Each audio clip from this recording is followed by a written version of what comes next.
अस्सलाम वालेकुम दोस्तों, जिम्बाब्वे के खिलाफ वनडे सीरीज के लिए बाबर आजम के पास विराट कोहली का एक और रिकॉर्ड तोड़ने का बहुत बड़ा मौका आ चुका है। तो आइए आपको इस वीडियो में बताते हैं कि बाबर आजम को जिम्बाब्वे के खिलाफ वनडे मैच के लिए कितने रन चाहिए रिकॉर्ड तोड़ने में, और विराट कोहली का वो कौन सा बड़ा रिकॉर्ड है। मुकम्मल तफसील आप लोगों को इस वीडियो में बताएंगे।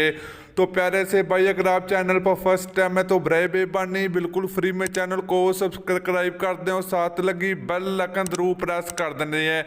तो चलिए दोस्तों, बगैर कोई आपका कीमती वक्त ज़ाया किए आपको बताते चले कि पाकिस्तान और जिम्बाब्वे के दरमियान 3 वनडे मैच और 3 T20 मैच की सीरीज पाकिस्तान में खेली जाएगी, जिसमें पाकिस्तान और जिम्बाब्वे के दरमियान पहला वनडे मैच 30 अक्टूबर को पाकिस्तान टाइम के मुताबिक दोपहर के 12 बजे स्टार्ट होगा। दोस्तों, अगर उसके रिकॉर्ड की बात करें तो अगर बाबर आजम 3 वनडे मैच में 250 रन बनाने में कामयाब हो जाते हैं तो फिर बाबर आजम विराट कोहली से पहली पोजीशन छीनने में कामयाब हो सकते हैं, क्योंकि इस वक्त बाबर आजम चौथे नंबर पर मौजूद है और Virat Kohli ICC one day ranking में पहले नंबर पर मौजूद है। तो दोस्तों, बाबर आजम को सिर्फ 3 मैच के लिए 250 रन चाहिए विराट कोहली की पहली पोजीशन हटाने के लिए। तो आप लोगों का क्या ख्याल है कि बाबर आजम जिम्बाब्वे के खिलाफ 3 वनडे मैच के लिए ये पहली पोजीशन अपने पास हासिल करने में कामयाब हो सकते हैं या नहीं हो सकते? तो आप लोगों ने जरूर बताना। तो वीडियो अच्छी लगे तो लाइक कर दीजिए। अगली वीडियो तक के लिए इजाज़त दीजिए। अल्लाह हाफिज़।